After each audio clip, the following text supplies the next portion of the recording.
Welcome to ZookU, your online resource for everything Zook binders. Today's topic that we're going to tackle is how to successfully design photo wraparound covers for our photo books and lustre books. Now, these cover designs can be tedious and frustrating at best, but the good news is that we have some new tools, some new online visuals to help make this a lot easier. So, here we go. We're going to get started on our website. And the first thing we're going to need to know about our cover designs is what size to make them. And right here on our home page is a link for Cover Calculator, and this is where you want to go. So with all sizes and all books, we select our album type, we select the size that we're going to do, we tell it how many spreads we want, and it delivers dimensions for us for the covers that we want to make to fit our album. This varies with each and every page count because, if you think about it, the spine of the book is going to get wider and wider as we add more pages. So these are very exact dimensions. It's critical that you use the right dimensions, or the ordering system for print to bind orders won't even accept it if you make your cover the wrong size. So it's very critical to get these right. We're just going to talk about wraparound cover dimensions for right now. Now, the other thing you see is a nice little exploded view of a cover. Things to point out here: the little purple area is the wrap, as we call it, or that part of the printed image that we're physically going to wrap around the cover masonite, and you won't see it.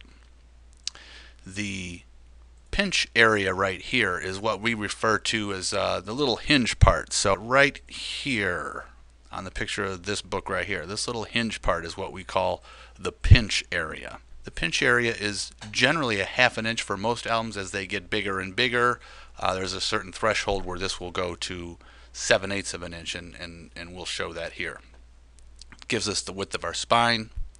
Our pinch is a ½ inch, and our overall book dimensions. The great thing about this page also is that you can test your covers prior to actually creating an order by browsing your computer and uploading it right here, and it'll show you this exploded view with the cover that you just made.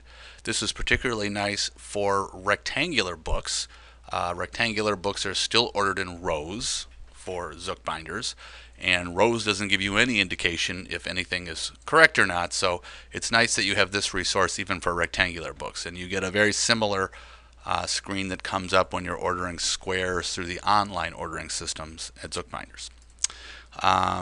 Okay, so for my little demo here, we're going to do a lustre book 10 by 10 with 15 spreads.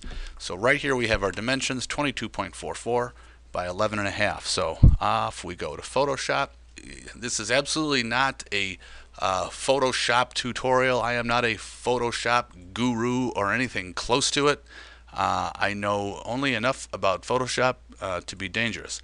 So we're going to get started with, here's our dimensions right off the website. So 22.44 inches in width, 11.5 inches tall, 300 pixels per inch resolution, and we have our canvas. So the next thing, so first of all, you got to make sure that your rulers are turned on. Right? We recommend doing these in Photoshop, obviously, because we need to see our rulers and know where our measure is. So my rulers are turned on.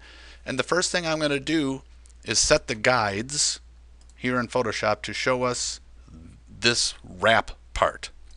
So it's 3/4 of an inch on all sides. I got 3/4 there, 3/4 on the top, and 3/4 down at the bottom, right about there.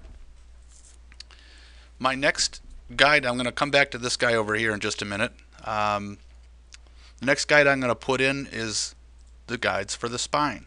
So I'm going to start by bringing for a 10 by 10 book, I want to come the book's dimension in from the edge of the book. So these guides here are representing the edge of the cover. So I want to come in 10 inches from this one right here. So I'm going to go to 10 3/4, which brings me to there. The other side of the spine, I'm going to measure 10 inches from over here, but I'm going to show you a little trick to get these dimensions just right, because it's always hard to figure. I'm at 0.44 here, so it's hard to figure out where my 3/4 lies. But if I use my little selection tool right here, I'll show you a quick little trick. I'm just going to select this area between the guide and the edge of the book, drag it over there. It's magnetic, it locks on the corner, and my magnetic guide will lock right onto that. So there's my 3/4 right there. Same thing with the spine. I'm going to bring him over like that, lock in the other side of my spine. My pinch, if you remember, was a 1/2 inch on this book, so I'm going to come in a 1/2 inch. This is 10 3/4. This should be 10 1/4. Let me get him in there just right. So he's going to be right about there. Let me zoom in on him a little bit. Actually needs to be there. And so same thing here. I'll get my little 1/2 inch measure, drop it there, other side of my pinch. So there I have it. There I have my basic layout. Now at this point you could stop right here and save this image that you've just created, this canvas with the guides all marked off. You could save this as a template.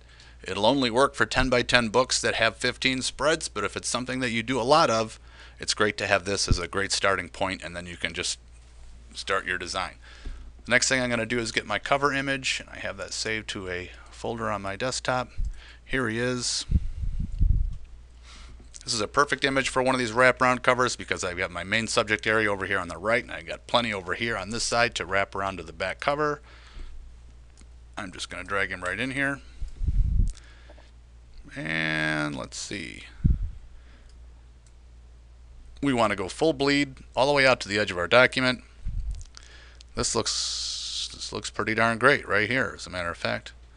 If I want to do a name and date on this now, I created this a little earlier. Little text layer. I'm going to drag the whole thing in here. You get the idea. So I place my my text layer in there. Now it's important as you're laying these things out. It's important as you're laying this out, you want to make sure that you don't put things like your text layer too close to the edge of the book or too close to this pinch area. It's really bad form to have this your text layer running into the pinch. But in this case, we're great. We got plenty of room. We got plenty of headroom here. This should make a great looking cover. So I'm going to flatten my whole project and save it as a WC cover.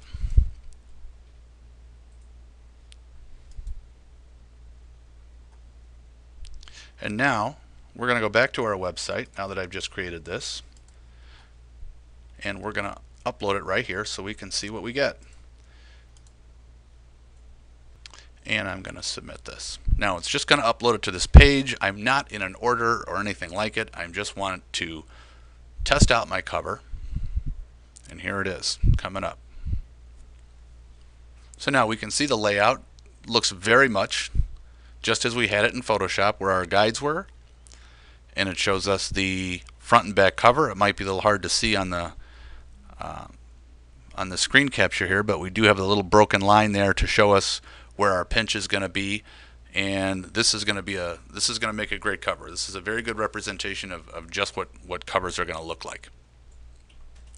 So just a couple other scenarios I want to talk about here on this order or with this service is we're going to go to a different size. So we're going to look at a photo book, and I'm going to go to something small. I'm going to look at a 4 by 6 little photo book, and this time I'm going to make it fat. I'm going to put a lot of pages in here. I'm going to have a 30-page book. And for the photo books, I also have to select a page finish. So I'm going to make this one satin.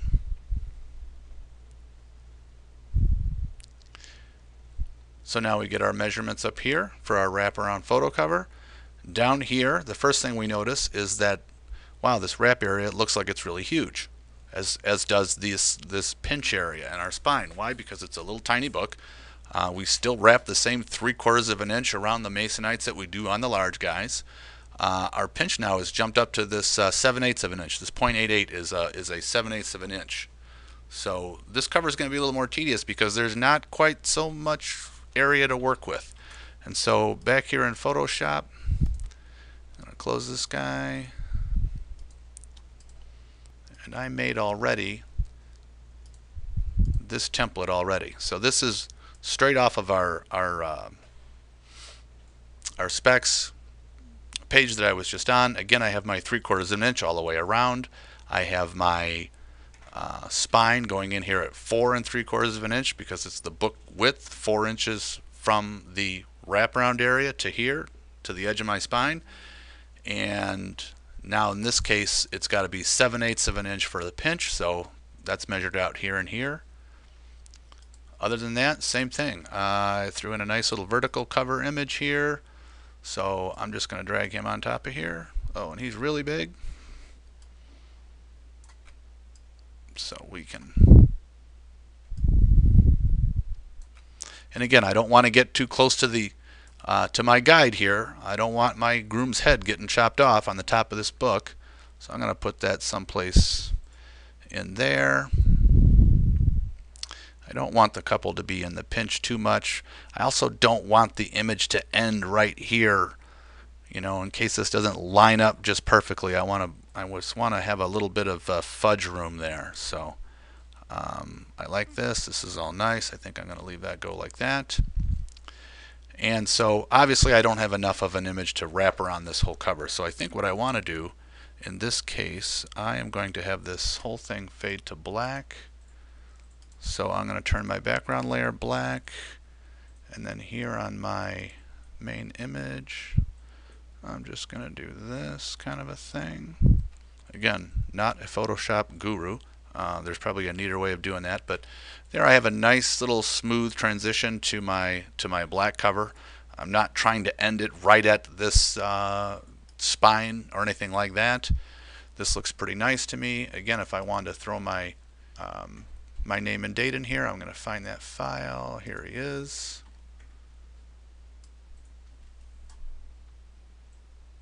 I would probably pick a different color for that ampersand so it would actually jump off of there, but you get the idea. I want to stay away from the lines far enough so that we got a little bit of a fudge factor there. Another thing I want to bring up too is sometimes we see text on the spine. I would really advise against that. It's just an accident looking for a place to happen, because again, if it's off by just a 1/16 of an inch on here, especially if it's a thin spine, it's not going to look good at all. You're not going to be happy with it. It's not going to be centered. I would really advise against that. It's a great idea if you have a studio logo on some cover like this. You want to drop a studio logo in the back corner of this. That looks great. I'm just going to save this guy. I'm going to save him as 4x6 cover. And same thing, we can go out to the web page now that we've made this. There it is. I'm going to submit this and see what we get. And there you have it. The big view up top shows what's going to wrap around. Down here on the bottom, my exploded view has got it all trimmed off of there, so I got plenty of distance away from the edge of the cover. This is nicely laid out.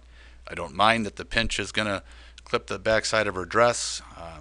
That'll be just fine. This is a great looking cover. So again, this is a vertical cover. I would go on to place this order in rows, but this is a great place for me to test this cover out to make sure that what I designed or what I think I'm going to get in my album is actually what I'm going to get. So that's it for this lesson. Again, this is a great tool. You find it right here on our website for the cover calculator. Build your covers, upload them here. Oh, and one other thing, if you just really hate doing all of this, we do have the option to do a wraparound cover design service. We'll actually make these for you if you just can't stand doing this. This is right in the ordering system here.